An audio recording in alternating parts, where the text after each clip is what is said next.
Welcome back. Well, it's March 3rd. I thought winter was almost over, but we are getting a major snow dump of anywhere from 6 to 12 inches. So usually by this time of the year in this part of the world, we start getting days up in the 40s, even 50s. And because I usually look for those days in the 50s when I can get down to the boat and start putting on bottom paint, taking the cover off, getting all the dock lines ready for it to be splashed by mid to late March. So we might be a little bit late this year because this winter is not quitting. And although getting a March snow or two isn't unusual, the fact is the temperatures have been in the low 30s pretty consistently, and I really need them to get into the 50s Fahrenheit, that is, for proper paint adhesion. But in the meantime, something I've been wanting to get to on the boat was to provide better ventilation in the V berth in particular. My hatch, what I want to do on the overhead hatch is to install some 12-volt fans, and I bought two of these. They're very quiet. They're 200 millimeters or 8 inches in diameter. They're low amperage, and I have two of them. This one is still in the package. And my plan is to put them in a wooden frame, and something that I can remove should I want to be able to open up the hatch and have access, through the hatch. So it's just really just something that I want to be able to clip in a wooden frame and then remove it when I don't need it.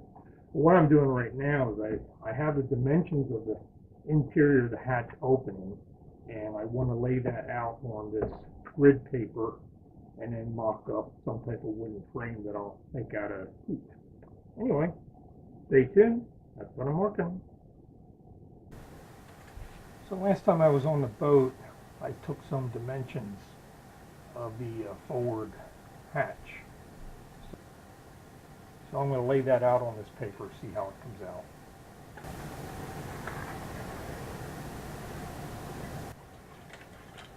So I have this laid out, the outside of the frame and then the inside. And I think these will work out real well. Now let's see what kind of scrap lumber I have here. This is long enough, but I think it's probably not wide enough. Let's see though. Oh, 15. No, that's wide enough. And it's definitely long enough.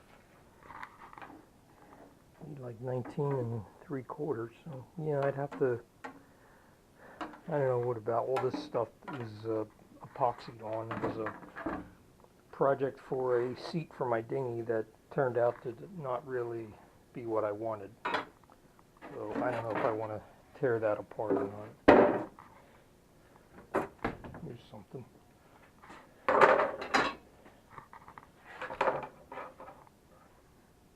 That's only 18 inches long. I need to be 19 3/4. 15, so it's wide enough. Maybe I could build some other type of frame around it. Maybe the trim would look like, maybe use a piece of teak as a little piece of trim. So I could probably use this, just sand it down real good, get it down to bare wood. And as you can see, it's pretty thin. Anyway, welcome to my workshop, wintertime. It's pretty busy. I got a lot of stuff going here. Just as an aside, I'm working on a mini CNC milling machine, and just getting started here with these slides. This is just the one axis, is the whatever X, Y, but I'm really just getting started on all this stuff. Yeah, this is going to be a little davit crane for the boat. I'm going to put the motor for my dinghy back on the boat, and I got a trip planned this spring that may last like 2-3 weeks. So I want to be able to have the dinghy, and I wanted to make a like a davit to be able to lower the motor from the back of the boat down to the dinghy. This is made, these are old aluminum ski poles that I've saved, and I don't ski anymore, but anyway, that's kind of the basis, and it'll be more than strong enough to hold a small 20-pound motor. And this is just a mock-up of the current support that holds up the solar panels. So it is currently 3/4 inch stainless steel tubing, and then this is 1-inch tubing. That'll slide over. These are stainless steel tabs that are bolted to aluminum, but this will get welded to these small pieces of tubing, and then that'll slide over top of the solar panel arch. I have some pieces of teak up there, thin pieces. I could use that for like a molding around it. I also have this. This is a solid piece of teak right here, which I've never used. But I also have this. This is solid mahogany, and I may have enough here just to carve out a few pieces. Yeah, I think I will use a solid mahogany. Yeah, that'll work. You know, the other thing I have is I have a piece of plexiglass. Oh yeah, this is a nice piece. It's pretty thick, 3/8 of an inch. What else?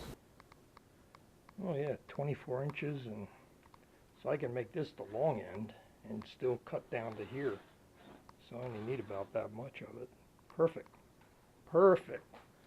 Of course, I got to cut 2 round holes in it. That should be fun, so I don't break it.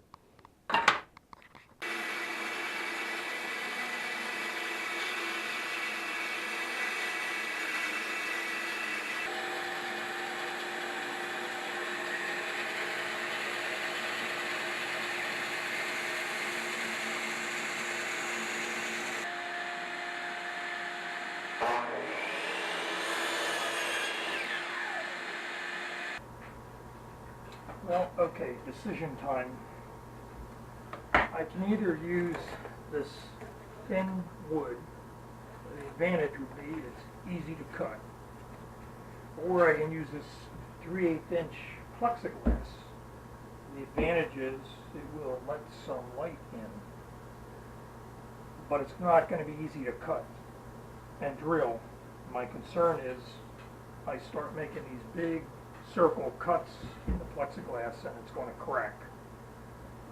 So I think I've talked myself into gluing these scrap pieces together. I'll probably have to back it with something, I'm not sure what, because I want something to be thin. And then the mahogany that I cut up, I'll make a nice frame for it. And as long as I make it easily removable, I'll still have the advantage of letting light through. So at least as a first pass, I think I will use this wood rather than sacrifice this piece of plexiglass, which I could certainly use for something else on the boat. Okay, that's the decision.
very quiet,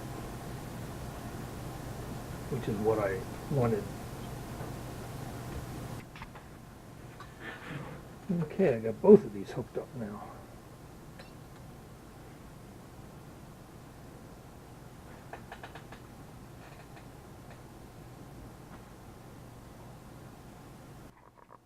So I have my pattern laid out. So I will use this once the glue is dry on the wood. I will then transfer this pattern to the wood and then cut this out with a jigsaw. And then I will glue that mahogany strip around the outside. Probably put, still not sure how I'm going to attach it, but it definitely, I was thinking of a hinge, but then it's not going to be totally removable. And I think Velcro, I don't have a whole lot of success with Velcro lasting very long. It holds together. The problem is, many times when I go to pull it off, the Velcro, which is glued to either surface, the glue just rips right off.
Well, it's back to the wiring for the fans. I had to look this up on the internet to get a schematic to be able to reverse the polarity on the fan, so I could either go, exhaust or intake. And I do have some switches. I have two double pull, double throw switches. But there's no off position. It's either reverse or in, or not reverse. But I have these switches, which actually have a center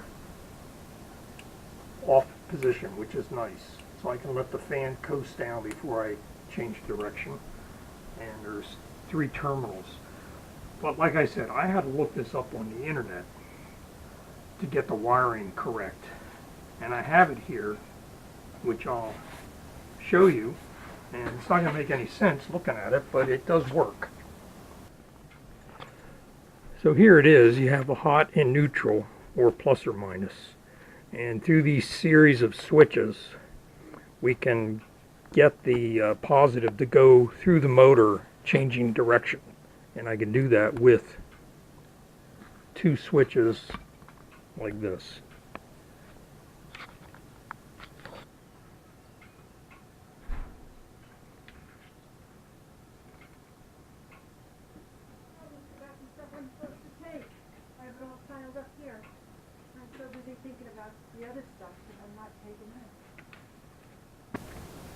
Well, after that wiring, I found out my fan does not have a reverse.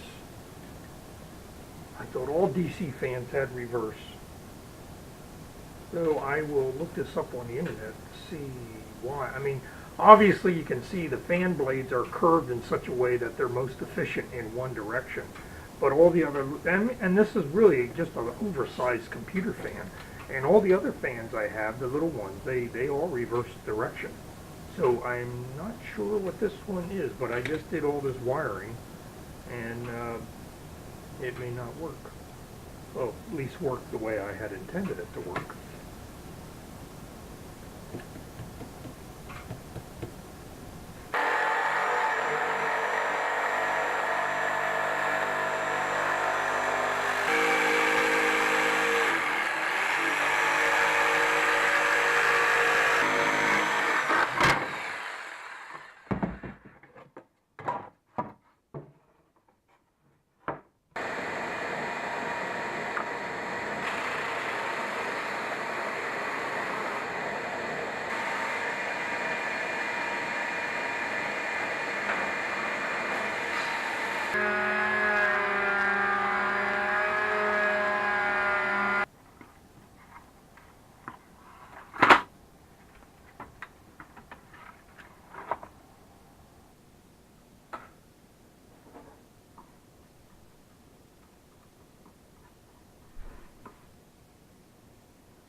Well, I'm done. At least as done as it's going to get here at home. But as you can see, I have the two fans mounted in this board, which is painted. This will be the inside of the berth, and then this is the outside. So this is one direction. It will only draw air into the berth, which is pretty good. I was thinking about maybe having it exhaust, but then I thought, well, usually the air blows in through the hatch, but this will be nice on a windless night when it's warm out and I'm at anchor. If I'm not getting any airflow because of wind, I can turn this on and at least get some of that outside air into the V-berth to cool things down. But as you can see, I've put all the wire into this wire loom, and it's wired into this box. There's a fuse and a switch for each fan, and this will be the 12-volt power supply, which I will probably just hook a 12-volt plug and just plug it in an outlet that I have nearby. So it'll be completely portable. The only thing I haven't done yet is having means of mounting it. I'm thinking of using these little brass latches. So you can just see there's one. And I have a series of 4 of them. So this would be hooked to the ceiling and just swing down and latch onto like a screw. That way it'll be fixed pretty well, but it's also very easily removed, which is the idea. I didn't want screws in it where it would take me 20-30 minutes to drop this down if I didn't want to use it. This way it's really good and portable. Anyway, I hope you enjoyed watching that. And if you did, I'd appreciate a thumbs up, a like, and if you're not a subscriber, I'd appreciate if you'd subscribe. Anyway, I hope you're getting a start to your sailing season, or soon. I will be as well. I'm planning on going down to the boat next week. It's going to be somewhat of a warm-up here on the east coast of the United States, so I need to get some bottom paint on the boat, and after that, whenever the marina opens up for business, they can put my boat in the water. So anyway, thanks for watching.